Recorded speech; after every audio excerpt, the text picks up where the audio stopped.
ನಮಸ್ಕಾರ ಗುರುಗಳೇ.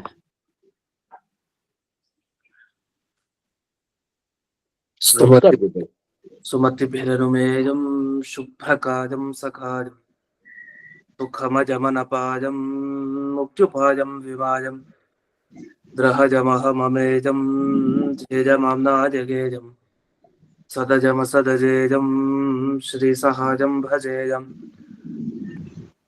ಅಭ್ರಮಂ ಭಂಗರಹಿತಂ ಅಜಡಂ ವಿಮಲಂ ಸದಾ ಆನಂದತೀರ್ಥಮತುಲಂ ಭಜೆ ತಾಪತ್ರಯಾಪಹಂ ಭವತಿ ಯದನುಭಾವಾತ್ತೇಡಮೂಕೋऽಪಿ ವಾಗ್ಮಿ ಜಡಮತಿರಪಿ ಜಂತುರ್ಜಾಯತೆ ಪ್ರಾಜ್ಞಮೂಲಿಃ सकलवचनचेतो देवता भारती सा मम वचसि निधत्तां सन्निधिं मानसे च मिथ्यासिद्धान्तदुर्ध्वान्तविध्वंसनविचक्षणः जयतीर्थाख्यतरणिर्भासतां नो हृदम्बरे अर्थिकल्पितकल्पोऽयं प्रत्यर्थिगजकेसरी व्यासतीर्थगुरुर्भूयादस्मदिष्टार्थसिद्धये पूज्याय राघवेन्द्राय सत्यधर्मरताय च भजतां कल्पवृक्षाय नमतां कामधेनवे तपस्वाध्याय शुश्रूषा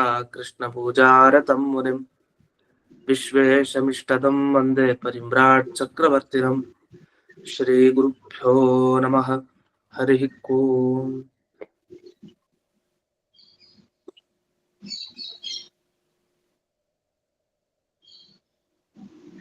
ಈಗ 13ನೇಯ ಶ್ಲೋಕ. ತಸ್ಯ ಘ್ರಾಣಾತ್ ಅಭೂತ್ ಶ್ರೀಮಾನ್ ಇಕ್ಷ್ವಾಕುಃ ಶುಭತೋ ಮನೋಃ ತಪಸ್ತಪ್ತ್ವಾ ವಿರಿಂಚಾತ್ ಸಹ ಲೇಭೆ ರಂಗೇಶ್ವರಂ ಹರಿಂ.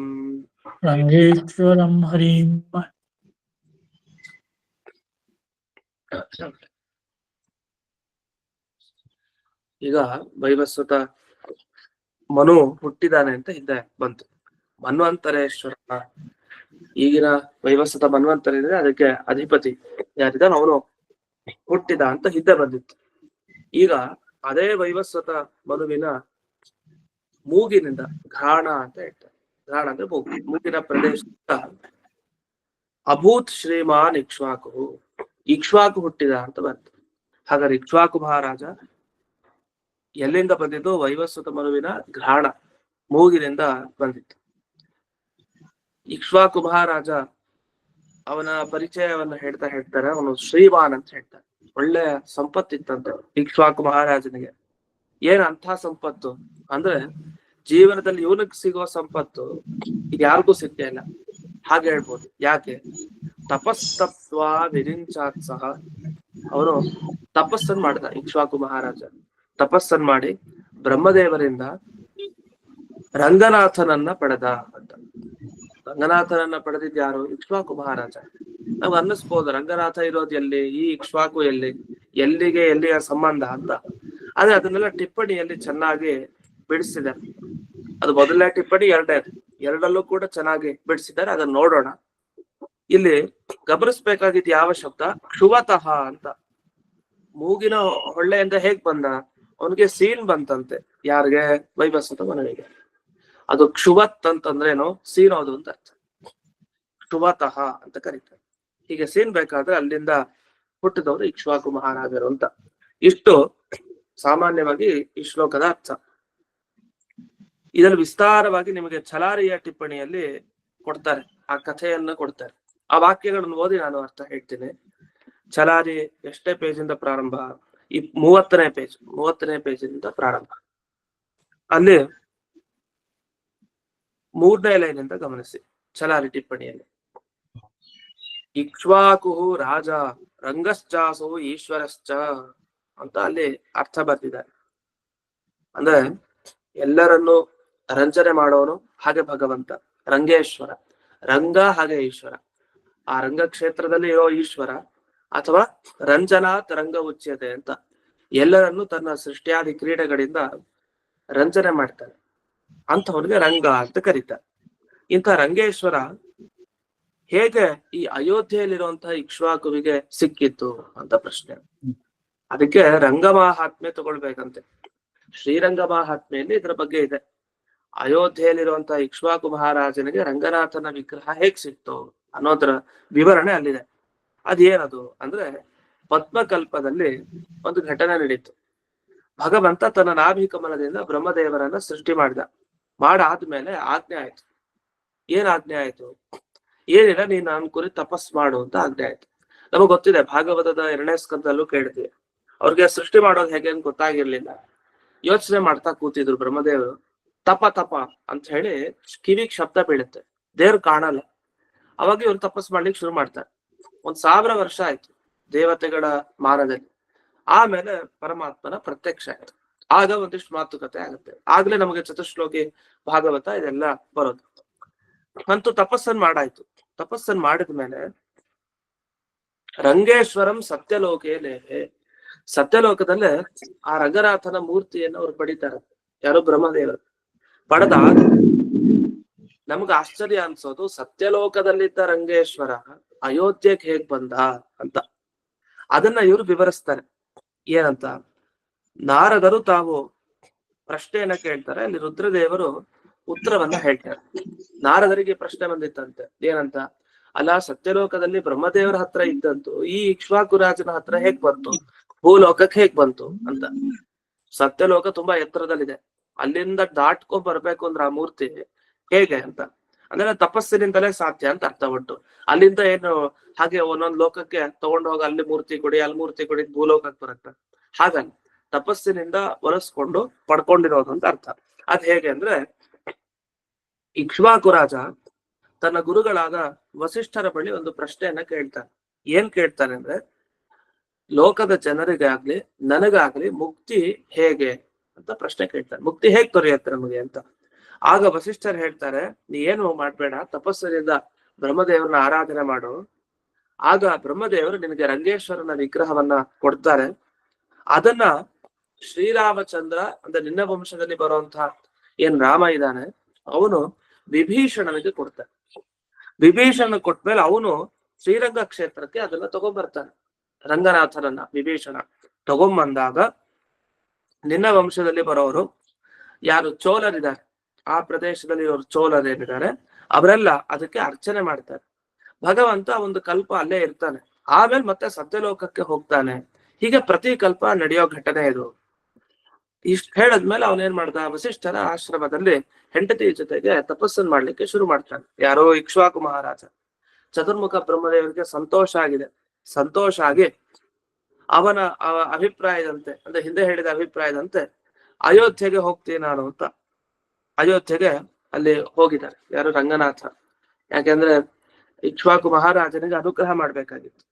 ಅಲ್ಲಿ 4 ಯುಗಗಳ ಕಾಲ ಇದ್ರಂತೆ. ಇದ್ದು ನಂತರ ತತಃ ಕಾವೇರಿಯ ಚಂದ್ರ ಪುಷ್ಕರಣಿ ತೀರೆ ಸಪ್ತಮನ್ವಂತರಂ ಶಯಿತ್ವ ದಿವಸಕ್ಷರೆ ತವ ಅಂತಿಗ ಉಪೇಶ್ಯಾಮಿ. ಯುಗ ಚತುಷ್ಟಯ 4 ಯುಗದವರೆಗೆ ಅಯೋಧ್ಯೆಯಲ್ಲಿ ವಾಸ. ಆಮೇಲೆ ಕಾವೇರಿ ಇಲ್ಲಿ ಚಂದ್ರ ಪುಷ್ಕರಣಿ ತೀರದಲ್ಲಿ 7 ಮನ್ವಂತರಗಳ ಕಾಲ ಶಯನ. ಅದಾದ್ಮೇಲೆ ಈ ದಿವಸ ಕಲ್ಪ ಮುಗಿಯುವಷ್ಟೊತ್ತಿಗೆ ಕೊನೆಯಾಗಿ ನಾನು ಬರ್ತೀನಿ ಅಂತ. ಅಲ್ಲಿ ಏನ್ ಮಾಡ್ಬೇಕು ನೀನು? ವಿಮಾನೇ ಓಂಕಾರಾಕಾರಂ ಮಾಂ ಅರ್ಚಿಷ್ಯಸಿ. ಅಲ್ಲಿ ವಿಮಾನದಲ್ಲಿ ಓಂಕಾರ ರೂಪದಲ್ಲಿ ನಾನು ಇರ್ತೀನಿ, ನನ್ನನ್ನು ನೀನು ಪೂಜೆ ಮಾಡ್ಬೇಕು ಅಂತ. ಈ ರೀತಿ ಇಕ್ಷ್ವಾಕವೇ ಮಾಂ ದೇಹಿ ಇತ್ಯುಕ್ತ ಬ್ರಹ್ಮ. ಅದರಿಂದ ಬ್ರಹ್ಮದೇವರು ಇಕ್ಷ್ವಾಕು ಮಹಾರಾಜನಿಗೆ ಅದನ್ನೆಲ್ಲ ಕೊಡು ಅಂತ ಕೇಳ್ದಂತೆ ಅಲ್ಲಿ ತಾರ್ಕ್ಷ್ಯಾಂಸೆ ಶ್ರೀರಂಗಂ ಆರೋಪ್ಯ ತಪೋವನೆ ಇಕ್ಷ್ವಾಕಂ ಪ್ರತಿ ಆಯಾತ್.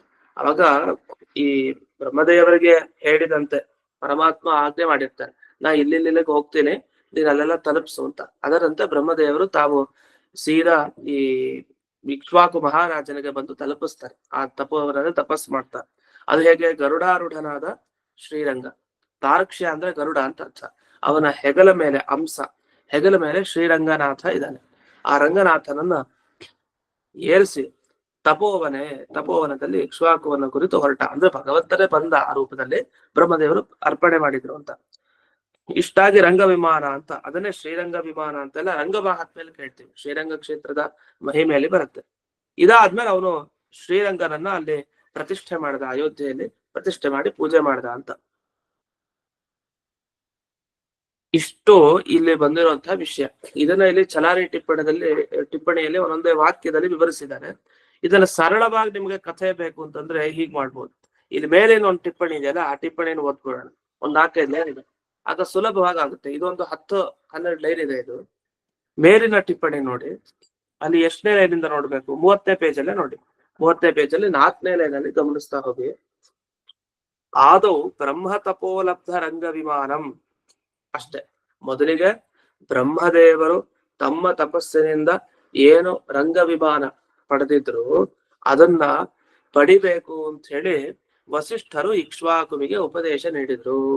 ವಸಿಷ್ಠೇನ ಉಪದಿಷ್ಟ ಇಕ್ಷ್ವಾಕು. ಆಯ್ತು. ಬ್ರಹ್ಮಾಂಡಂ ಪ್ರತಿ ತಪಸ್ತೇವೆ. ಆಗ ಇಕ್ಷ್ವಾಕು ಮಹಾರಾಜರು ವಸಿಷ್ಠರ ಆದೇಶಕ್ಕೆ ಅನುಗುಣವಾಗಿ ತಪಸ್ಸನ್ನ ಮಾಡಿದ್ರು. ಯಾರನ್ನು ಕುರಿತು ತಪಸ್ಸು ಮಾಡಿದ್ರು? ಬ್ರಹ್ಮದೇವರನ್ನ ಕುರಿತು. ಏನಿತ್ತು? ಯಾಕೆಂದ್ರೆ ಬ್ರಹ್ಮದೇವರ ಹತ್ರ ಆ ರಂಗ ಇತ್ತು, ರಂಗ ವಿಮಾನ, ಅದನ್ನ ಪಡಿಬೇಕು ಅಂತ ತಪಸ್ಸು ಮಾಡಿದ್ದಾರೆ. ಆಮೇಲೆ ತತಃ ತತ್ತುಷ್ಟ ಚತುರ್ಮುಖ, ಆಗ ಸಂತುಷ್ಟರಾದ ಚತುರ್ಮುಖ ಬ್ರಹ್ಮದೇವರು ಲೋಕಾನಾಂ ತವಚ ಮುಗ್ಧದೆ ಹರಿಚ್ಛಾನುರೋಧೇನ ಮಯಾ ದತ್ತಮಿದಂ ವಿಮಾನಂ ಅಯೋಧ್ಯಾಯಾಂ ಅರ್ಚಯನ್ನ ಸ್ವ. ಲೋಕದಲ್ಲಿರುವ ಜನರಿಗೆ ನಿನಗೂ ಇಬ್ಬರಿಗೂ ಒಳ್ಳೇದಾಗ್ಬೇಕು, ಮುಕ್ತಿ ಸಿಗ್ಬೇಕು, ಈ ದೃಷ್ಟಿಯಿಂದ ನಾನು ಕೊಟ್ಟಂತಹ ಈ ರಂಗ ವಿಮಾನವನ್ನ ನೀನು ಅಯೋಧ್ಯೆಯಲ್ಲಿ ಇಟ್ಟು ಪ್ರತಿಷ್ಠೆ ಮಾಡಿ ಅದಕ್ಕೆ ದಿವಸ ಪೂಜೆ ಮಾಡು ಅಂತ. ಆಮೇಲೆ ನಿನ್ನ ವಂಶದಲ್ಲಿ ರಾಮ ಬರ್ತಾನೆ, ಅವರು ವಿಭೀಷಣನ ಕೊಡ್ತಾನೆ. ಅವನು ಈ ಚೋಳ ಪ್ರದೇಶಕ್ಕೆ ಆ ಕಡೆ, ಆದ್ರಿಂದ ನಮ್ಗೆ ಆ ಕೊನೆ ಭಾಗದಲ್ಲಿ ನಮ್ಗೆ ಅಯೋಧ್ಯೆಯಲ್ಲಿ ಇದ್ದದ್ದು. ಆದ್ರೆ ಈಗ ನಾವು ನೋಡ್ತಾ ಇರೋದು ಶ್ರೀರಂಗನಾಥರನ್ನ ಈ ಕಡೆ ಚೋಳರ ದೇಶದಲ್ಲಿ, ಅದೇ ತಮಿಳು ಜನ ಏನಿದ್ದಾರೆ ಚೋಳರು ಅಂತ ಕರಿತೀವಿ ಅವ್ರನ್ನ. ಅಂತಹ ಚೋಳ ದೇಶದಲ್ಲಿ ಇದನ್ನ ಸ್ಥಾಪನೆ ಮಾಡ್ತಾನೆ. ಆಮೇಲೆ ಅವರೆಲ್ಲ ಅರ್ಚನೆ ಮಾಡ್ತಾ ಹೋಗ್ತಾರೆ. ಕೊನೆಗೆ ನನ್ನನ್ನ ಸೇರ್ತಾರೆ ಅವರು ಅಂತ ಇಷ್ಟು ಹೇಳಿ ಇಕ್ಷ್ವಾಕವೇ ಪ್ರಾತಾದ, ಇಕ್ಷ್ವಾಕು ಮಹಾರಾಜನಿಗೆ ಅದನ್ನ ಕೊಟ್ಟ ಅಂತ. ಇದು ರಂಗ ಮಹಾತ್ಮೆಯಲ್ಲಿ ಇನ್ನೂ ತುಂಬಾ ಇದೆ ವಿಷಯ, ಅದು ಚಿಕ್ಕದಾಗಿ ನಾವು ಹೇಳ್ತೀವಿ ಅಂತ ಇದನ್ನ ಹೇಳಿದೆ. ಇದು ರಂಗ ಮಹಾತ್ಮೆ ಗರುಡ ಪುರಾಣದಲ್ಲೂ ಬರುತ್ತೆ ಅಂತ ಹೇಳ್ತಾರೆ. ಗರುಡ ಪುರಾಣದ ಪ್ರೇತಕಾಂಡ ಅಂತ ಅರ್ಥ ಅಲ್ಲ, ಬೇರೆ ಕಾಂಡಗಳಿದೆ ಗರುಡ ಪುರಾಣದಲ್ಲಿ. ಅದೇ ಶ್ರೀರಂಗ ಮಹಾತ್ಮೆಯನ್ನು ಹೇಳಿದೆ. ಆ ಶ್ಲೋಕಗಳನ್ನು ಕೂಡ ನಿಮ್ಗೆ ಇದೇ PDF ನಲ್ಲಿ ಹಾಕಿದಾರಲ್ಲಿ. ಈ ಟಿಪ್ಪಣಿ ಈಗೇನು ಓದಿದ್ವಿ ಅದಾದ ಕೂಡಲೇ ಇದೆ ನೋಡಿ. ತಥೋ ಮನು ಪ್ರಾಪ್ಯ ವಿರಿಂಚನಾತ್ತದ ಸಚಾಪಿ ಪುತ್ರ ಯತದೌ ಪ್ರಸಾದಿತಃ ತತಸ್ತದಿಕ್ಷ್ವಾಕುಕುಲೇವತಾರಿತಂ ಚಿರಂ ಚ ರಾಜ ಪ್ರವರೈಶ್ಚ ಪೂಜಿತಂ ಅಂತ ಒಂದೊಂದೇ ಘಟನೆಯನ್ನ ಆ ಶ್ಲೋಕಗಳು ವಿವರಿಸ್ತಾ ಹೋಗ್ತಾ ಇದೆ. ನಮಗಲ್ಲಿ ಕೊನೆಗೆ ಬರುತ್ತೆ ನೋಡಿ ಇನ್ನೊಂದು ಶ್ಲೋಕ, ಕೊನೆಯ ಶ್ಲೋಕ. ವಿಭೀಷಣಸ್ತನ್ನ ಶಶಾಕ ಧರ್ಮವಿತ್ ತಥೋ ಧರಣ್ಯಾಂ ಸಪಪಾತ ದುಃಖಿತ. ಅವನಿಗೆ ವಿಮಾನವನ್ನ ಎತ್ತಲಿಕ್ಕಾಗ್ಲಿಲ್ಲ, ವಿಭೀಷಣನಿಗೆ ಅಲ್ಲೇ ಬಿಟ್ಬಿಟ್ಟ ಅಂತೆಲ್ಲ ಹೀಗೆಲ್ಲ ಮಾತು ಬರುತ್ತಲ್ಲಿ. ಇದೆಲ್ಲ ಆ ಭಾಗದಲ್ಲಿ ಇನ್ನೂ ಕೂಡ ಆ ಶ್ರೀರಂಗ ಮಹಾತ್ಮೆಯನ್ನ ವಿವರಿಸಿ ಹೇಳಿದ್ದಾರೆ. ನಮ್ಗೆ ಅಷ್ಟೊಂದು ವಿಷಯ ಬೇಕಾಗಿಲ್ಲ. ಈಗ ನಮಗೇನು ಸದ್ಯಕ್ಕೆ ವಿಷಯ ಬೇಕಾಯ್ತು, ಬ್ರಹ್ಮದೇವರನ್ನ ಕುರಿತು ಯಾಕೆ ಇಕ್ಷ್ವಾಕು ಮಹಾರಾಜ ತಪಸ್ಸನ್ನು ಮಾಡ್ದ, ಇವನಿಗೆ ರಂಗನಾಥ ಹೇಗ್ ಸಿಕ್ಕದ, ವಿಮಾನ ರಂಗನಾಥ ಹೇಗ್ ಸಿಕ್ಕದ ಅನ್ನೋದು ಬೇಕು. ಅದನ್ನ ಇಲ್ಲಿ ನೋಡಿದ್ವಿ. ಚಲಾರಿ ಟಿಪ್ಪಣಿಲಿ ಇನ್ನೂ ಸ್ವಲ್ಪ ವಿಸ್ತಾರವಾಗಿ ಈಗ ಹೇಳಿದಂತೆ ಎಲ್ಲಿವರೆಗೆ ಭಗವಂತ ಇರ್ತಾನೆ, ಎಲ್ಲಿ ಆಮೇಲೆ ಭಗವಂತ ಹೊರಡ್ತಾನೆ ಅಂತ ಅನ್ನೋ ವಿಷಯಗಳೆಲ್ಲ ಬಂತು. ಇಷ್ಟಾಗಿ ಮುಂದೆ ಶ್ಲೋಕಕ್ಕೆ ಹೋಗೋಣ. 14ನೆಯ ಶ್ಲೋಕ. ವಿಕುಪ್ಸಿಃ ಸಮಭೂತ್ ತಸ್ಯ ಪುರಂಜಯ ಪುರೋಗಮಾಃ ತದನ್ವಯೇ ವ್ಯಜಾಯಂತ ಶೂರಾ ರಾಜರ್ಷಯಃ ಪರೇ ತಸ್ಯ ವಿಕುಕ್ಷಿಃ ಸಮಭೂತ್. ಹಿಂದೆ ಬಂದವನು ಯಾರು? ತಸ್ಯ ಇಕ್ಷ್ವಾಕು ಮಹಾರಾಜ.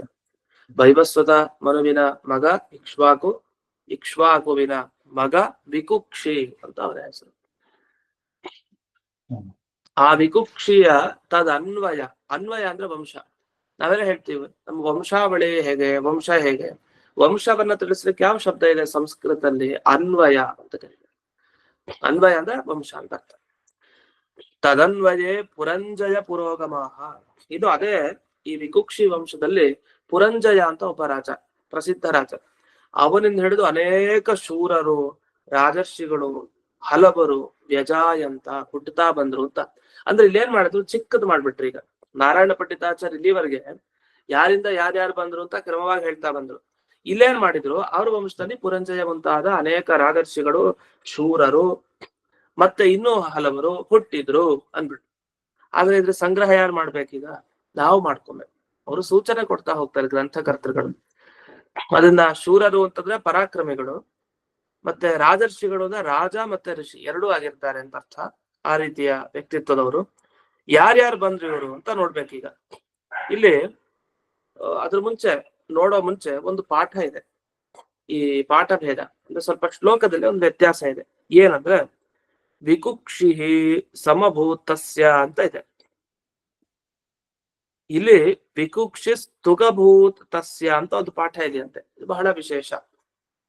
ಇಲ್ಲಿ ತುಕ್ ಅಂದ್ರೆ ಪುತ್ರ ಅಂತ ಅರ್ಥ ಅಂತೆ. ಅಪೂರ್ವವಾದ ಶಬ್ದ, ಇದನ್ನ ಕೇಳಿರೋದಿಲ್ಲ ನಾವು. ತುಕ್ ಅಂದ್ರೆ ಪುತ್ರ ಅಂತ ಅರ್ಥ. ಮಗನಿಗೆ ತುಕ್ ಅಂತ ಕರೀತಾರಂತೆ. ಅದನ್ನ ತುಜ್ ತುಜೌ ತುಜಹ ಅಂತ ಶಬ್ದವನ್ನು ನಡೆಸ್ತಾರೆ. ಇದು ಬಹಳ ಅಪೂರ್ವವಾದ ಶಬ್ದ, ಇದನ್ನು ಕೇಳಿರಲ್ಲ. ಅದೇನಂದ್ರೆ ಸಂಸ್ಕೃತದಲ್ಲಿ ಯಾವ ಶಬ್ದ ಸಿಕ್ಕಿದ್ರು ಕೂಡ ಅದನ್ನ ಅರ್ಥ ಮಾಡ್ಲಿಕ್ಕೆ ಬರುತ್ತೆ. ಆ ನಿಟ್ಟಲ್ಲಿ ತುಕ್ ಅನ್ನೋದಕ್ಕೆ ಪುತ್ರ ಅಂತ ಅರ್ಥವನ್ನ ಇಲ್ಲಿ ಮಾಡಿದ್ದಾರೆ. ಈ ಛಲಾರಿಯ ಟಿಪ್ಪಣಿಯಲ್ಲಿ ಅದನ್ನ ನೀವು ನೋಡ್ಬಹುದು. ತುಕ್ ಪುತ್ರ ತನಯ ಸೂನು ಅಪತ್ಯಂಚ. ನಿಮ್ಗೆ ಒಂದೇ ಕಡೆ ಈ ಮಗ ಅಥವಾ ಮಕ್ಕಳು ಅನ್ನೋ ಅರ್ಥವನ್ನು ತಿಳಿಸ್ಲಿಕ್ಕೆ ಎಷ್ಟೇ ಶಬ್ದ ಇದೆ. ತುಕ್ ಅಂತ ಒಂದು, ಪುತ್ರ, ತನಯ, ಸೂನು, ಅಪತ್ಯಂ, ಇಷ್ಟು ಶಬ್ದ ಇದೆ ಕರಿಬೇಕು ಅಂದ್ರೆ. ಸಾಮಾನ್ಯವಾಗಿ ಈ ಅಪತ್ಯ ಅಂತ ಹೇಳ್ತೀವಲ್ಲ, ಅಪತ್ಯ ಅಂದ್ರೆ ಗಂಡು ಸಂತಾನನೂ ಬರುತ್ತೆ, ಹೆಣ್ಣು ಸಂತಾನನೂ ಬರುತ್ತೆ. ಅದಕ್ಕೆ ಅಪತ್ಯ ಅಂತ ಕರೀತಾರೆ. ಪುತ್ರ ಅನ್ಬಿಟ್ರೆ ಮಗ ಮಾತ್ರ, ಪುತ್ರಿ ಅಂದ್ರೆ ಮಗಳು ಮಾತ್ರ. ಆದ್ರೆ ಅಪತ್ಯ ಅನ್ನೋ ಶಬ್ದ ಬರೋದು ಸಾಮಾನ್ಯವಾಗಿ ಗಂಡು ಅನ್ನೋ ಅರ್ಥದಲ್ಲಿ ಅಂತ. ಅದು ವಾಸ್ತವಿಕ ಅಪತ್ಯ ಅಂದ್ರೆ ಸಂತಾನ ಅನ್ನೋ ಅರ್ಥದಲ್ಲಿ ಬರುತ್ತೆ. ಅದು ಗಂಡು ಸಂತಾನ ಅಥವಾ ಹೆಣ್ಣು ಸಂತಾನ ಅಲ್ಲ. ತುಕ್ ಅನ್ನೋ ಶಬ್ದಕ್ಕೆ ಎಲ್ಲಿ ಮಗ ಅಂತ ಅರ್ಥ ಇದೆ ಅಂದ್ರೆ ಇದೆಲ್ಲ ಅಪೂರ್ವ, ನಾವು ಇಂಥ ಶಬ್ದನೇ ಕೇಳಿರಲ್ಲ. ತುಕ್ ಅಂತ ಇನ್ನೊಬ್ರು ಟಿಪ್ಪಣಿಕಾರರು ಬರೀತಾರೆ, ವಿಕುಕ್ಷಿಸ್ ತುಗಭೂತ್ ಅಂತ. ಇದೆಲ್ಲ ನಾವು ಗುರುಕುಲ ಪದ್ಧತಿಯಲ್ಲೂ ಇದನ್ನೆಲ್ಲ ಕೇಳಿರಲ್ಲ. ಆಗ ಚಿಕ್ಕ ವಯಸ್ಸಿನಲ್ಲಿ ಪಾಠ ಮಾಡ್ಬೇಕಾದ್ರೆ ಏನ್ ಶ್ಲೋಕ ಇದೆ ಅದನ್ನ ಹೇಳಿ ಕಂಠಪಾಠ ಮಾಡಿಸೋದೇ ಕೆಲಸ ಆಗಿರುತ್ತೆ. ಅಂದ್ರೆ ಇದರ ಅರ್ಥ ಸಮೇತ ಅಧ್ಯಯನ ನೋಡಿರ್ಬೇಕು ಪ್ರತಿಯೊಂದು ಕೂಡ. ಅದರಿಂದ ಈ ಶ್ಲೋಕದಲ್ಲಿ ಇದೊಂದು ವ್ಯತ್ಯಾಸ ಇದೆ. ಇನ್ನು ತುಕ್ ಅನ್ನೋದಕ್ಕೆ ಎಲ್ಲಿದೆ ಪುತ್ರ ಮಗ ಅಂತ ಅರ್ಥ ಎಲ್ಲಿದೆ ಈ ಶಬ್ದಕ್ಕೆ ಅಂದ್ರೆ, ನಾವು ತೊಕ್ಕು ಅಂತ ಬಳಸ್ತೀವಿ, ಅದು ನಮಗ್ ಗೊತ್ತಿದೆ. ಇದು ತುಕ್, ತುಕ್ ತೊಕ್ಕು ಅದ್ ಬೇರೆ. ಇದು ತುಕ್ ಅನ್ನೋದಕ್ಕೆ ಮಗ ಅಂತ ಅರ್ಥ. ತುಕ್ ತೋಕಶ್ಚ ಆತ್ಮಜಾ ಪ್ರಜಾ ಇತಿ ಧನಂಜಯ. ಧನಂಜಯ ಕೋಶ, ಅದು ಅಮರ ಕೋಶ ಇದ್ದ ಹಾಗೆ ಧನಂಜಯ ಕೋಶ. ಅಲ್ಲೇನ್ ಬಂದಿದೆ, ತುಕ್, ತೋಕಃ, ಆತ್ಮಜ, ಪ್ರಜ ಎಲ್ಲ ಶಬ್ದ ಮಕ್ಕಳನ್ನ ಹೇಳೋ ಶಬ್ದ. ಈಗ ಪ್ರಜೆಗಳು ಅಂತ ಹೇಳ್ತೀವಿ, ನಮ್ಮ ಪ್ರಜೆಗಳು ಯಾರು ಅದೇ ನಮ್ಮ ಮಕ್ಕಳು ಅಂತ. ರಾಜನ ಪ್ರಜೆಗಳು ಅಂದ್ರೆ ರಾಜನ ಮಕ್ಕಳು ಅಂತಾನು ಅರ್ಥ ಮಾಡ್ಬೋದು. ರಾಜನ ಮಕ್ಕಳ ತರ ಎಲ್ಲ ಪ್ರಜೆಗಳು ಅಂತ. ಇನ್ನು ತೋಕ ಅಂತಾನು ಬಳಸ್ತಾರೆ ಅಪರೂಪದಲ್ಲಿ. ತೋಕ ಅಂದ್ರೆ ಮಗ ಅಂತ ಅರ್ಥ. ಇನ್ನು ಅಷ್ಟೇ ಅಲ್ಲ, ವೇದ ನಿಘಂಟು ಅಂತ ಹೇಳ್ತಾರೆ. ವೇದ ನಿಘಂಟುವಿನಲ್ಲಿ ಅಂದ್ರೆ ವೇದದ ಶಬ್ದಗಳಿಗೂ ಅರ್ಥವನ್ನ ಬಿಡಿಸ್ತಾರೆ ಅಂತ ನಿಘಂಟು ಗ್ರಂಥಗಳಲ್ಲಿ ಹೇಳಿದ್ದಾರೆ. ಅಪತ್ಯ ನಾಮಸು ತುಕ್ ಅಂತ ಅಲ್ಲಿ ಪಠನ ಮಾಡಿದ್ದಾರೆ. ಅಂದ್ರೆ ಅಪತ್ಯ ಅನ್ನೋ ಹೆಸರುಗಳಿರುವಂತಹ ಶಬ್ದಗಳಲ್ಲಿ ತುಕ್ ಅನ್ನೋ ಶಬ್ದವನ್ನು ಸೇರಿಸ್ಕೊಡಿ, ಇದೆ ಅದು ಅಂತ ಹೇಳಿದ್ದಾರೆ. ಹಾಗಾದ್ರೆ ಈ ತುಕ್ ಅನ್ನೋ ಒಂದು ಶಬ್ದಕ್ಕೆ ಮಗ ಅನ್ನೋ ಅರ್ಥ ಕೊಡ್ಲಿಕ್ಕೆ ಒಂದು ಕೋಶ ಕೊಟ್ರು, ಒಂದು ವೇದ ನಿಘಂಟು ಮಾತು ಕೊಟ್ರು. ಅಂದ್ರೆ ಟಿಪ್ಪಣಿಕಾರರ ಅಥವಾ ವ್ಯಾಖ್ಯಾನಕಾರರ ಜವಾಬ್ದಾರಿ ಎಷ್ಟು ಅಂದ್ರೆ, ಒಂದು ಶಬ್ದಕ್ಕೆ ಸುಮ್ನೆ ಅರ್ಥ ಬರೆಯೋಂಗಿಲ್ಲ, ಅದಕ್ಕೆ ಪ್ರಮಾಣ ಕೊಡ್ಬೇಕು, ಅದಕ್ಕೆ ಹುಡುಕ್ಬೇಕು, ಅಲ್ಲಲ್ಲಿದೆ ಅಂತ ಅದನ್ನೆಲ್ಲ ಇಲ್ಲಿ ಮಾಡಿದ್ದಾರೆ. ಇದು ನಮ್ಗೆ ಗೊತ್ತಾಗಿರೋ ವಿಷಯ. ಇದಾಗಿ ವಿಕುಕ್ಷಿಯ ಬಗ್ಗೆ ಒಂದು ಮಾತಿದೆ. ಈಗ ವಿಕುಕ್ಷಿಯ ಮಗ ಯಾರು, ಪುರಂಜಯನವರೆಗೆ ಬಂದ್ಬಿಟ್ವಿ ನಾವು. ಬಟ್ ಮಧ್ಯದಲ್ಲಿ ಯಾರ್ಯಾರು ಬರ್ತಾರೆ ಅವರ ಸ್ಮರಣೆನೆಲ್ಲ ನಾವು ಮಾಡ್ಬೇಕು. ಸಾಮಾನ್ಯವಾಗಿ ನಮ್ಗೆ ಹರಿವಂಶದಲ್ಲಿ ಭಾಗಗಳು ಸಿಗತ್ತೆ, ಯಾರ್ಯಾರ ವಂಶ ಏನೇನು ಅಂತ. ಅದರಲ್ಲಿ ಇಲ್ಲಿ ಪದ್ಮ ಪುರಾಣದ ಮಾತನ್ನ ಇಲ್ಲಿ ಹಾಕಿದ್ದಾರೆ. ಇದು PDF ನಲ್ಲಿ ಸೇರಿಸಿರೋದು, ಇಲ್ಲಿ ವ್ಯಾಖ್ಯಾನದಲ್ಲೂ ನಮಗ್ ಸಿಗಲ್ಲ. ಇದು ಈಗ ಸೇರಿಸಿರೋದು, ಇದು ನಿಮಗ್ ಕೊಡ್ಬೇಕಾದ್ರೆ ಅದನ್ನ ಸೇರಿಸಿ ಕೊಟ್ಟಿದ್ದಾರೆ. ಇಲ್ಲಿ ವಿಕುಕ್ಷಿಯ ಬಗ್ಗೆ ಪುರಾಣದಲ್ಲಿ ಏನು ಉಲ್ಲೇಖ ಮಾಡ್ತಾರೆ, ಇಕ್ಷ್ವಾಕುವಿನ ಮಗ ವಿಕುಕ್ಷಿ ಸರಿ. ಆಮೇಲೆ ಏನೇನು ಅಂದಾಗ ಅಲ್ಲಿ ವಿವರಣೆಯನ್ನ ಕೊಟ್ಟಿದ್ದಾರೆ. ನೀವು ಒಂದೊಂದೇ ಆ ಹೆಸರನ್ನು ನೋಡ್ತಾ ಹೋಗ್ಬೋದು. ವಿಕುಕ್ಷಿ ಯಾರ ಮಗ? ಇಕ್ಷ್ವಾಕುವಿನ ಮಗ. ಸರಿ. ವಿಕುಕ್ಷಿಯ ಮಗ ಕಕುತ್ಸ್ಥ, ಅವನ ಮಗ ತಸ್ಯ ಅನೇನಾಹ ಏನ, ಆಮೇಲೆ ಪೃಥು, ಆಮೇಲೆ ವಿಶ್ವಗಂಧಿ, ಚಂದ್ರ, ಯವನಾಶ್ವ, ಶ್ರಾವ, ಬೃಹದಶ್ವ, ದುಂದುಮಾರ, ದೃಢಾಶ್ವ, ಹರಿಯಶ್ವ, ನಿಕುಂಭ, ಕೃಶಾಶ್ವ, ಸೇನಜಿತ, ಯವನಾಶ್ವ, ಮತ್ತೆ ಯುವರಾಶ್ವ ಅಂತಾನು ಅಲ್ಲಿ ಹಾಕ್ತಾರೆ. ಅದು ಯವನಾಶ್ವ ಅಂತ ಇಲ್ಲಿ ಸಿಗುತ್ತೆ ನಮಗೆ ಪಾಠದಲ್ಲಿ. ಮಾಂಧಾತ, ಪುರುಕುತ್ಸ, ತ್ರಸದಸ್ಯು, ಅನರಣ್ಯ, ಹರಿಯಶ್ವ, ಪ್ರಾರುಣ, ತ್ರಿಬಂಧನ, ಸತ್ಯವ್ರತ, ತ್ರಿಶಂಕು, ಹರಿಶ್ಚಂದ್ರ, ರೋಹಿತ, ಹರಿತ, ಚಂಪ, ಸುದೇವ, ವಿಜಯ, ಭರುಕ, ವೃಕ, ಬಾಹುಕ, ಸಗರ, ಅಸಮಂಜಸ್, ಅಂಶುಮಾನ್, ಭಗೀರಥ, ಶ್ರುತ, ನಾಭ, ಸಿಂಧುದ್ವೀಪ, ಅಯುತಾಯು, ಋತುಪರ್ಣ, ಸೌದಾಸ, ಅಶ್ಮಕ, ಮೂಲಕ, ದಶರಥ, ವಿಶ್ವಸಹ, ಖಟ್ವಾಂಗ, ದೀರ್ಘಬಾಹು, ರಘು, ಅಜ, ದಶರಥ, ಆಮೇಲೆ ಭಗವಂತ, ಹೀಗೆ ಬರ್ತಾ ಹೋಗುತ್ತೆ. ಇಲ್ಲಿ ಗಮನಿಸ್ಬೇಕಾಗಿದೆ ಅಂದ್ರೆ ಈ ಪುರಾಣಗಳಲ್ಲಿ ಕೆಲವು ಸಲ ಈ ಶಬ್ದಗಳನ್ನ ಹೇಳ್ಬೇಕಾದ್ರೆ ಅವನ ಬಗ್ಗೆನೇ ಶಬ್ದ ಹೇಳಲ್ಲ. ಪುರಂಜಯ ಅಂತ ಪುರಂಜಯನ ಶಬ್ದವನ್ನ ಹೇಳಿರಲ್ಲ, ಕೆಲವು ಸಲ ಬೇರೆ ಶಬ್ದವನ್ನು ಹಾಕಿರ್ತಾರೆ. ನಾನು ಇವಾಗ ಏನ್ ಹೇಳ್ದೆ ಇಲ್ಲಿ ಓದಿದ್ದು ಏನಂದ್ರೆ, ಇಲ್ಲಿ ಶಬ್ದ ಕಲ್ಪದ್ರುಮದಲ್ಲಿ ಅಂತ ಒಂದು ಲೈನ್ ಸಿಗತ್ತೆ ನಿಮ್ಗೆ ಎಲ್ಲ ಶ್ಲೋಕ ಆದ್ಮೇಲೆ. ಯಾವ ಶ್ಲೋಕ ಆದ್ಮೇಲೆ? ಪದ್ಮ ಪುರಾಣದ ಶ್ಲೋಕ ಅಂತಿದೆಯಲ್ಲ, ಈ 33ನೇ ಪೇಜ್ ನಲ್ಲಿ ಅಲ್ಲಿ ಶ್ಲೋಕ ಎಲ್ಲ ಇದೆ. ಆ ಶ್ಲೋಕ ಆದ್ಮೇಲೆ ಒಂದು ವಾಕ್ಯ ಪ್ರಾರಂಭ ಆಗತ್ತೆ. ತಸ್ಯ ಪುತ್ರ ವಿಕುಕ್ಷಿ, ತಸ್ಯ ಕಕುತ್ಸ್ಥಃ, ತಸ್ಯ ಅಂತೆಲ್ಲ ಇದೆ. ಅದು ಇವನಿಗೆ ಅಂತಿದೆ. ಆ ಬರೀ ನಾನು ಇವನು ಅನ್ನೋದನ್ನ ಬಿಟ್ಟು ಆ ಹೆಸರೇನಿದೆ ಆ ಹೆಸರನ್ನ ಮಾತ್ರ ಇದುವರೆಗೂ ಬೇಗ ಓದ್ಕೊಂಡು ಹೋದೆ ನಾನೀಗ ಅಷ್ಟೇ. ಆಗ ನಿಮ್ಗೆ ಆ ಯಾರ್ಯಾರ ಹೆಸರು ಅಂತ ಇದೆ ಅದನ್ನೊಂದು ಲಿಸ್ಟ್ ಮಾಡ್ಕೊಂಡ್ರೆ ಆಯ್ತು, ಅದು ನಿಮಗೊಂದು ಅಂದಾಜಾಗುತ್ತೆ. ಹೀಗೆ ಈ ವಂಶಾವಳಿಯನ್ನು ನೆನಪಿಸ್ಕೊಬೇಕು. ರಾಜರ ವಂಶ, ಸೂರ್ಯ ವಂಶ, ಆ ರಾಜ ವಂಶದಲ್ಲಿ ಬಂದಿದ್ ಯಾರ್ಯಾರು ಅಂತ ಇಷ್ಟುವರೆಗೆ ವಿವರಣೆ ಬಂತು. ಇನ್ನು ಮುಂದಕ್ಕೆ ನೋಡೋಣ. 15ನೇ ಶ್ಲೋಕ. 15ನೇ ಶ್ಲೋಕದಲ್ಲಿ ಎಲ್ಲಿಗೆ ಬಂದ್ವಿ? ಈಗ ದಶರಥನಿಗೆ ಬಂದ್ಬಿಟ್ವಿ. ಪುರಂಜಯ ಮೊದಲಾದವರು ಬಂದ್ರು, ಅದೇ ವಂಶದಲ್ಲಿ ದಶರಥ ಬಂದಿದ್ದಾನೆ ಅಂತ ಈ ರಾಮಚರಿತ್ರೆಗೆ ತಗೊಂಡ್ಬಿಡ್ತಾರೆ ಈ ವಿಷಯನ. ದಶರಥ ಹೇಗಿದ್ದ ಈಗ ನೋಡೋಣ. 15ನೇ ಶ್ಲೋಕ. ತಸ್ಮಿನ್ ವಂಶೇ ದಶರಥೋ ಬಭೂವ ಅತ್ಯಂತ ಭಾಗ್ಯವಾನ್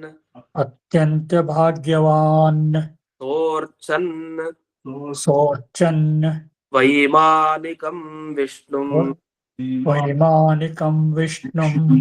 ರರಕ್ಷ ಮಹತೀಂ ಮಹೀಂ. ತಸ್ಮಿನ್ ವಂಶೆ, ಅದೇ ಪುರಂಜಯ ಮೊದಲಾದ ರಾಜರ ವಂಶದಲ್ಲಿ ದಶರಥ ಬಭೂವ, ದಶರಥ ಅಂತ ಒಬ್ಬ ಹುಟ್ಟದ. ಅತ್ಯಂತ ಭಾಗ್ಯವಾನ್, ಇವನಿಗಿರೋ ಭಾಗ್ಯ ಅದಿನ್ಯಾರಿಗೂ ಇಲ್ಲ. ಅತ್ಯಂತ ಭಾಗ್ಯ. ಯಾಕೆ? ಇಕ್ಷ್ವಾಕುವಿನಿಗಿಂತ ಒಂದು ಹೆಚ್ಚು ಇವನಿಗೆ ಭಾಗ್ಯ ಇದೆ. ಅವನು ಇವನಿಗೆ ಹೋಲಿಕೆ ಇಲ್ಲ. ಯಾಕೆ ಅಂದ್ರೆ ಇವನ ಮಗನಾಗಿ ಸಾಕ್ಷಾತ್ ಪರಮಾತ್ಮ ಬಂದಿದ್ರು, ಅದು ನಮಗ್ ಗೊತ್ತೇ ಇಲ್ಲ. ಅತ್ಯಂತ ಭಾಗ್ಯ ಇದು. ಅಲ್ಲಿ ಮೂರ್ತಿ ಸಿಕ್ಕಿದ್ರೆ ಇಲ್ಲಿ ದೇವರೇ ಬಂದ್ಬಿಟ್ಟ ಒಂದು ರೂಪದಲ್ಲಿ. ಅದನ್ನ ಇದು ಹೆಚ್ಚುಗಾರಿಕೆ. ಅದನ್ನ ದಶರಥನ ಭಾಗ್ಯ, ಅದು ಅತ್ಯಂತ ಭಾಗ್ಯ. ಸಹ ಅರ್ಚನ್ ವೈಮಾನಿಕಂ ವಿಷ್ಣು, ಅವನು ದಶರಥ ಅನ್ನೋ ಹೆಸರಿಗೆ ತಕ್ಕ ಹಾಗೆ ಇದ್ದ ಆ ದಶರಥ. ಅದನ್ನ ಮುಂದೆ ಟಿಪ್ಪಣಿಗಳಲ್ಲಿ ನೋಡೋಣ ಆ ಶಬ್ದಗಳ ಅರ್ಥ. ಇವನು ಇಡೀ ಭೂಮಿಯನ್ನ ಗೆದ್ದಿದ್ದಂತೆ. ಇಡೀ ಭೂಮಿಯನ್ನ ಗೆದ್ದು ಇಡೀ ಭೂಮಿಯನ್ನ ರರಕ್ಷ, ಮಹೀಂ ಮಹತೀಂ ರರಕ್ಷ. ಮಹತೀಂ ಅಂದ್ರೆ ದೊಡ್ಡ ಭೂಮಿ, ಮಹಿ ಏನಿದೆ ದೊಡ್ಡ ಭೂಮಿಯನ್ನ ರಕ್ಷಣೆ ಮಾಡ್ತಾ ಇದ್ದ. ಹೇಗೆ? ವೈಮಾನಿಕಂ ವಿಷ್ಣು ಅರ್ಚನ್ ಅಂದ್ರೆ ಆ ವಿಮಾನ ರಂಗನಾಥನನ್ನ ಪೂಜೆ ಮಾಡಿ ಮಾಡಿ ಅವರ ಅನುಗ್ರಹದಿಂದ ಇದೆಲ್ಲ ಸಾಧ್ಯ ಆಯ್ತು ಇವನಿಗೆ ಅಂತ. ಈಗ ಆ ವ್ಯಾಖ್ಯಾನದ ವಿಚಾರಗಳನ್ನು ನೋಡೋಣ. ಈಗ ಮೊದಲನೇ ವ್ಯಾಖ್ಯಾನ ಕೊಟ್ಟಿದ್ದಾರೆ. ಅಲ್ಲೇನ್ ಹೇಳಿದ್ದಾರೆ? ತಸ್ಮಿನ್ ವಂಶ, ಆ ವಂಶ ಅಂತ. ಹೌದು, ಆ ವಂಶ ಅಂದ್ರೆ ಅರ್ಥ ಬಹಳ ಪ್ರಸಿದ್ಧ ವಂಶ ಅಂತ. ಇದು ಯಾವ ವಂಶ? ಸೂರ್ಯ ಸಂಬಂಧಿತ್ವೇನ ಪ್ರಸಿದ್ಧ ವಂಶ. ಸೂರ್ಯ ವಂಶ, ಸೂರ್ಯನಿಗೆ ಸಂಬಂಧಪಟ್ಟ ವಂಶ ಅಂತಿದೆಯಲ್ಲ, ಅದೇ ವಂಶದಲ್ಲಿ ಅತ್ಯಂತ ಭಾಗ್ಯ ಅಂದ್ರೆ ಐಶ್ವರ್ಯ ಇರುವಂತಹ ದಶರಥ ಹುಟ್ಟಿದ. ದಶರಥ ಅನ್ನೋದಕ್ಕೆ ವಿಗ್ರಹ ವಾಕ್ಯ ಏನು ಅದಕ್ಕೆ ಬಿಡಿಸ್ತಾರೆ. ದಶ ದಿಕ್ಷು ರಥ ಯಸ್ಯ ಸಹ. 10 ದಿಕ್ಕುಗಳಲ್ಲಿ ರಥಚಲನೆ. ಎಂಥ ಮಹಾವೀರ ಇವರು, ಅಷ್ಟು ಹೋರಾಟ, ಅಂಥ ವೀರ ಇವರು ಯಾರು? ದಶರಥ. ಇಲ್ಲಿ ಪಾರ್ಥಿವಾದಿ ಸಮಾಸಾಶ್ರಯಣೇನ ಅಂತ, ಸಮಾನ ಆಶ್ರಯ ಅಲ್ಲ, ಅದು ಸಮಾಸ ಅಂತ ಆಗ್ಬೇಕು. ಅದರಲ್ಲಿ ಮತ್ಮಧ್ಯೆ ಎಲ್ಲಾರು ಒಂದೊಂದು ಅಕ್ಷರ ಅಲ್ಲೆಲ್ಲ ಹೋಗಿರತ್ತದು. ಪಾರ್ಥಿವ ಅಂದ್ರೆ ಒಂದು ಶಾಖ ಪಾರ್ಥಿವ ಅಂತ ಒಂದು ಶಬ್ದ ಇದೆ ಸಂಸ್ಕೃತದಲ್ಲಿ. ಶಾಖ ಪಾರ್ಥಿವ, ಶಾಖ ಅಂದ್ರೆ ತರಕಾರಿ, ಪಾರ್ಥಿವ ಅಂದ್ರೆ ರಾಜ, ಸೇರಿಸ್ಬಿಟ್ಟ ತರಕಾರಿ ರಾಜ ಅಂತ ಆಗ್ಬಿಡುತ್ತೆ. ಆದ್ರೆ ನಿಜವಾಗಿ ಏನ್ ಅರ್ಥ ಅದು? ಶಾಖ ಪ್ರಿಯ ಪಾರ್ಥಿವ, ಶಾಖ ಪಾರ್ಥಿವ ಅಂತ ಅದನ್ನ ಬಿಡಿಸ್ಕೊಳ್ತೀವಿ. ಅಂದ್ರೆ ತರಕಾರಿಯಿಂದ ತುಂಬಾ ಇಷ್ಟ ಆ ರಾಜನಿಗೆ. ಯಾವ ಪಾರ್ಥಿವನಿಗೆ ತರಕಾರಿಗಳು ತುಂಬಾ ಇಷ್ಟನೋ ಅವನನ್ನ ಶಾಖ ಪಾರ್ಥಿವ ಅಂತ ಕರೀತಾರೆ. ಈಗ ಫಲ ಪಾರ್ಥಿವ ಅಂತ ಇಟ್ಕೊಳ್ಳಿ, ಹಣ್ಣು ತುಂಬಾ ಇಷ್ಟ ಅವನಿಗೆ, ಹಣ್ಣಿನ ರಾಜ ಅಂತ ಅರ್ಥ ಅಲ್ಲ. ಆದ್ರಿಂದ ಫಲಪ್ರಿಯ ಪಾರ್ಥಿವ ಫಲ ಪಾರ್ಥಿವ, ಶಾಖಪ್ರಿಯ ಪಾರ್ಥಿವ ಶಾಖ ಪಾರ್ಥಿವ ಅಂದ್ರೆ ಏನಾಗ್ಬಿಡುತ್ತೆ? ಒಂದು ಶಬ್ದ ಹೊರಟೋಗ್ಬಿಡುತ್ತೆ ಮಧ್ಯದ ಪದ. ಶಾಖ ಪ್ರಿಯ ಪಾರ್ಥಿವ 3 ಶಬ್ದ ಇದೆ, ಮೊದಲನೇ ಶಬ್ದ ಹೋಗುತ್ತೆ. ಉದಾಹರಣೆಗೆ ಇನ್ನೊಂದಿದೆ, ದೇವಬ್ರಾಹ್ಮಣರು ಅಂತ ಕರಿತೀವಿ. ದೇವಬ್ರಾಹ್ಮಣ, ದೇವನೇ ಬ್ರಾಹ್ಮಣನ ಅಲ್ಲ, ದೇವ ಪೂಜಕ ಬ್ರಾಹ್ಮಣ, ದೇವಬ್ರಾಹ್ಮಣ, ದೇವರನ್ನ ಪೂಜಿಸುವ, ದೇವತೆಗಳನ್ನ ಪೂಜಿಸುವ ಬ್ರಾಹ್ಮಣ. ಅಲ್ಲೇನಾಗುತ್ತೆ? ಮಧ್ಯದ ಒಂದು ಶಬ್ದ ಹೊರಟೋಗ್ಬಿಡುತ್ತೆ, 2 ಸೇರಿಸಿದ್ರೆ ದೇವ ಪೂಜಕ ಬ್ರಾಹ್ಮಣ, ದೇವ ಬ್ರಾಹ್ಮಣ ಆಗ್ಬಿಡುತ್ತೆ. ಅದೇ ತರ ಇಲ್ಲೂ ದಶ ದಿಕ್ಷು ರಥ ಯಸ್ಯ, ದಶ ದಿಕ್ಷು ರಥ 3 ಶಬ್ದ ಇದೆ, ಮಧ್ಯ ಶಬ್ದ ಹೊರಟೋಗ್ಬಿಡುತ್ತೆ, ಯಾವ್ದು? ದಿಕ್ಕುಗಳಲ್ಲಿ ಹೊರಟೋಗ್ಬಿಡುತ್ತೆ. ಅದರಿಂದ 10 ರಥ ಇರೋನಲ್ಲ, ದಶ ರಥ ಅಂದ್ರೆ 10 ರಥ ಇರೋನಲ್ಲ, 10 ದಿಕ್ಕುಗಳಲ್ಲಿ ರಥ ಹೊಂದಿರೋನು ಅಂತ. ಅಂದ್ರೆ ಎಲ್ಲಾ ದಿಕ್ಕುಗಳಿಗೆ ಹೋಗಿ ಯುದ್ಧ ಮಾಡುವಂತ ಸಾಮರ್ಥ್ಯ ಇರೋನು ಅಂತ. 10 ರಥ ಇರೋನು ಗ್ರೇಟ, ಹೆಸರನ್ನ ಇಡ್ಲಿಕ್ಕೆ ಒಂದು ಇದ್ಬೇಕಲ್ಲ. 10 ರಥ ಇರೋದೇನೋ, ಅವ್ರ ಲಕ್ಷ ರಥಗಳಿರತ್ತೆ ರಾಜರುಗಳಲ್ಲಿ. ಆದ್ರಿಂದ 10 ದಿಕ್ಕುಗಳು ಅನ್ನೋದು ಹೊರಟೋಗ್ಬಿಟ್ಟಿದೆ. ಅದನ್ನ ಹೀಗೆ ಸೇರಿಸ್ಕೊಡಿ ಅಂತ ಇಲ್ಲಿ ವ್ಯಾಖ್ಯಾನಕಾರರು ವಿವರಣೆ ಮಾಡಿದ್ದಾರೆ. ಇನ್ನು ವೈಮಾನಿಕ ವಿಷ್ಣು, ವೈಮಾನಿಕ ಅನ್ನೋ ಶಬ್ದಕ್ಕೆ ಏನಂತ? ವಿಮಾನದಲ್ಲಿ ಇರೋವನಿಗೆ ವೈಮಾನಿಕ ಅಂತ ಕರೀತಾರೆ. ಈಗೆಲ್ಲ ಏರೋಪ್ಲೇನ್ ಅಲ್ಲಿ ಹೋಗ್ತಾ ಇರ್ತಾರೆ, ಅವನೇನಂತ ಕರೀತಾರೆ ಸಂಸ್ಕೃತದಲ್ಲಿ? ವೈಮಾನಿಕ ಪುರುಷ, ವಿಮಾನದಲ್ಲಿರೋ ಮನುಷ್ಯ ಅಂತ ಕರೀತಾರೆ ಸಂಸ್ಕೃತದಲ್ಲಿ. ವೈಮಾನಿಕ, ವಿಮಾನ ಅಂದ್ರೆ ಗೊತ್ತಾಯ್ತು, ವೈಮಾನಿಕ. ಇಲ್ಲಿ ಯಾರು ವೈಮಾನಿಕ? ರಂಗನಾಥ. ಆ ರಂಗನಾಥನನ್ನ ಪೂಜೆ ಮಾಡ್ತಾ ಇದ್ದಾರೆ.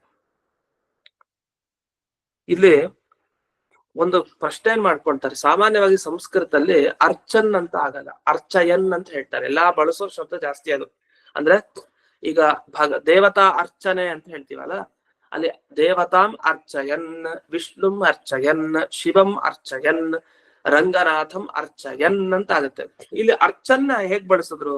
ಸೋರ್ಚನ್ ವೈಮಾನಿಕಂ ವಿಷ್ಣುಂ ಅಂತ ಬಳಸಿದಾರಲ್ವಾ? ಅಂದ್ರೆ ಅದು 2 ತರ ಇದೆಯಂತೆ ಶಬ್ದ. ಒಂದು ಪಾದಿಗಣ, ಮತ್ತೊಂದು ಚುರಾದಿಗಣ ಅಂತ ಇದೆ ವ್ಯತ್ಯಾಸ. ಚುರಾದಿಗಣ ಅಂದ್ರೆ ಈಗ ಚೋರಯತಿ, ಕಳ್ತನ ಮಾಡ್ತಾನೆ, ಅಚೋರಯತ್, ಅಲ್ಲೆಲ್ಲ ಅಯ ಅಯ ಅಂತ ಎಂಡಾಗತ್ತೆ. ಅರ್ಚಯನ್, ಅಯನ್, ಚೋರಯನ್ ಅಂತೆಲ್ಲ, ಇದು ಚುರಾದಿಗಣ ಅಂತ ಅರ್ಥ. ಒಂದೊಂದು ಗುಂಪಿನಲ್ಲಿ ಒಂದು ಶಬ್ದ ಹಾಕಿರ್ತಾರೆ.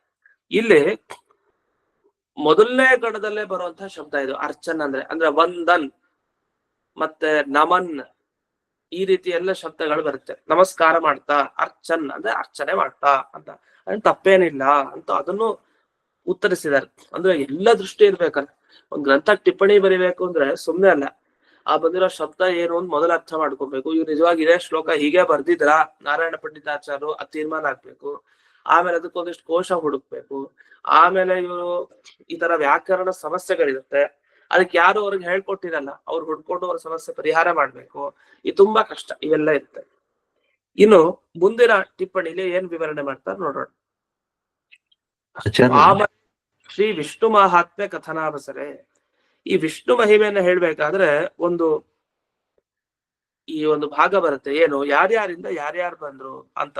ಅದನ್ನ ಸಂಗ್ರಹ ಮಾಡ್ಲಿಕ್ಕೆ ಇಲ್ಲಿ ವಾಮನ ಪುರಾಣದಲ್ಲಿ ಬಂದ ಒಂದು ಶ್ಲೋಕಗಳನ್ನ, 2-3 ಶ್ಲೋಕಗಳನ್ನ ಸಂಗ್ರಹ ಮಾಡಿಕೊಟ್ಟಿದ್ದಾರೆ ಇಲ್ಲಿ ಛಲಾರಿಯ ಟಿಪ್ಪಣಿಯಲ್ಲಿ. ಅದನ್ನ ಮತ್ತೆ ನಾವು ನೋಡೋಣ. ಇಲ್ಲಿಯವರೆಗೆ ನಾವು ದಶರಥನ ವರೆಗೂ ಅಂದ್ರೆ ಇಕ್ಷ್ವಾಕು ರಾಜನಿಂದ ಆರಂಭಿಸಿ ದಶರಥ ಮಹಾರಾಜನವರೆಗೆ ಬಂದಿದ್ದೀವಿ. ಇನ್ನು ರಾಮಾವತಾರ ಆಗಿಲ್ಲ. ಯಾಕೆಂದ್ರೆ ರಾಮಾವತಾರ ಆಗ್ಬೇಕು ಅಂತ ಆದ್ರೆ ಅದಕ್ಕಿಂತ ಮುಂಚೆ ಒಂದು ಸಣ್ಣ ಘಟನೆ ಇದೆ. ದೇವತೆಗಳೆಲ್ಲ ಹೋಗಿ ಪ್ರಾರ್ಥನೆ ಮಾಡೋದು, ಭಗವಂತ ಆಮೇಲೆ ಎಲ್ಲಿದ್ದ, ಅವನು ಹೇಗ್ ಬಂದ ಅಂತ ಒಂದು ಸಣ್ಣ ವಿಷಯ ಇದೆ. ಅದು ಬಂದ್ಮೇಲೆ ಈ ರಾಮ ಎಲ್ಲ ಅವತಾರದ ಚಿಂತನೆ ಪ್ರಾರಂಭ ಆಗುತ್ತೆ. ಅದನ್ನ ನಾಳೆ ದಿವಸ ನಾಳೆ ದಿವಸ ಬೆಳಗ್ಗೆ ಪಾಠ ಇದೆ. ಭಾಗವತ ಸುಧಾ ಪಾಠ ಇರೋದಿಲ್ಲ, ಅದು ರಾತ್ರಿ. ಬೆಳಗ್ಗೆ ಇದರ ಪಾಠ ಅಂತೂ ಇದೆ ಅಂತ ಮತ್ತೆ ತಿಳಿಸ್ತಾ ಇಂದಿನ ಈ ಪಾಠವನ್ನ ಅಸ್ಮತ್ ಗುರುವಂತರ್ಗತ ವ್ಯಾಸತೀರ್ಥ ಗುರುವಂತರ್ಗತ ಭಾರತೀಯ ರಮಣ ಮುಖ್ಯ ಪ್ರಾಣಾಂತರ್ಗತ ಶ್ರೀಮನ್ ಮೂಲ ಗೋಪಾಲಕೃಷ್ಣನಿಗೆ ಅರ್ಪಣೆಯನ್ನು ಮಾಡ್ತೇನೆ. ಶ್ರೀಕೃಷ್ಣ ಅರ್ಪಣ. ಒಂದು ವಿಷಯ ಗುರುಗಳೇ, ಸಣ್ಣ ಅಂತಿದಲ್ಲ, ಅರ್ಚನ್ ಸಣ್ಣ ಅಂತ ಏನ್ ಹೇಳಿ? ಅರ್ಚನ್ ಪಕ್ಕದಲ್ಲಿ ಸಣ್ಣ ಅಂತಿದೆ. ಒಂದ್ ನಿಮಿಷ ಕೇಳಿಸ್ತಾ PDF ಅಲ್ಲಿ ಅರ್ಚನ್ ವಿತಿನ್ ಬ್ರಾಕೆಟ್ ಅಲ್ಲಿ ಸಣ್ಣ ಅಂತಿದೆ. ಸಣ್ಣ ಅಂದ್ರೆ ಏನದು ಅರ್ಥ? ಸಣ್ಣ ಅಂದ್ರೆ ಪೂಜೆಯನ್ನ ಮಾಡುತ್ತಾ ಅಂತ ಹೇಳ್ತೀವಲ್ಲ. ಓಕೆ ಓಕೆ, ಅದನ್ನ ಸಣ್ಣ ಅಂತ ಹೇಳ್ತೀವಿ. ಈ PDF ಸೆಕೆಂಡ್ ಇನ್ಸ್ಟಾಲ್ಮೆಂಟ್. ಧನ್ಯವಾದಗಳು ಗುರುಗಳೇ, ನಮಸ್ಕಾರ. ಹೇಳಿ. ಸೆಕೆಂಡ್ ಇನ್ಸ್ಟಾಲ್ಮೆಂಟ್ PDF ಕಳಿಸಿಲ್ಲ ನೀವು? ನಮ್ ತಂದೆ ಕೇಳಿ ಒಂದ್ಸರಿ ಮೆಸೇಜ್ ಹಾಕ್ರಿ. ಅದಕ್ಕೆ ಯಾಕಂದ್ರೆ ನಾ ಬೇರೆ ಬುಕ್ ಇಟ್ಕೊಂಡು ಫಾಲೋ ಆಗ್ತಿದ್ದೇನೆ. ನೀವ್ ಹೇಳಿಲ್ಲ. ಬಂದಿದೆ ಗುರುಗಳೇ, ಬಂದಿದೆ. ನಂಗೆ ನೋಡ್ತಾ ಇದ್ದೀವಿ ನಾವು, ಅದನ್ನೇ ನೋಡ್ತಾ ಇದ್ದೀವಿ. ನಂಗೆ ಒಂದ್ಸರಿ ಚೆಕ್ ಮಾಡಿ, ಗ್ರೂಪ್ ನಲ್ಲಿ ಒಂದ್ಸರಿ ಚೆಕ್ ಮಾಡಿ. ಗ್ರೂಪ್ ನಲ್ಲಿ ಚೆಕ್ ಮಾಡಿ ಸರ್. ಇದೆ, ಬಂದಿದೆ, ಆಗ್ಲೇ ಬಂದಿದೆ. ನಂಗೆ ಬಂದಿಲ್ಲ ರೀ. ನಾನು ನಿಮ್ ಫಾದರ್ಗೆ ಬರಿಲ್ಲ ಹಾಗಾದ್ರೆ. ಬರೀರಿ, ನೀವು ಗ್ರೂಪ್ ಅಲ್ಲಿ ಇದ್ದೀರಲ್ವಾ? ಇದ್ದೀನಿ. ಅದೇ ಹಾಗಾದ್ರೆ ಗ್ರೂಪ್ ಅಲ್ಲಿ ಬಂದಿರತ್ತೆ, ಒಂದ್ಸಲಿ ಗಮನಿಸಿ ನಿಧಾನಕ್ಕೆ. ಇದ್ದಿಲ್ಲ, ಅದಕ್ಕೋಸ್ಕರ ವಂಡರಿಂಗ್. ಸರಿ ಹೇಳ್ರಿ, ನಾನು ನಿಮ್ ಫಾದರ್ಗೆ ಬರೀತೀನಿ ನಾನು. ಆಯ್ತು. ನಮಸ್ಕಾರ. ಧನ್ಯವಾದಗಳು ಗುರುಗಳೇ, ಬಹಳ ನಮಸ್ಕಾರ. ಚೆನ್ನಾಗಿ ಬರ್ತಾ ಇದೆ.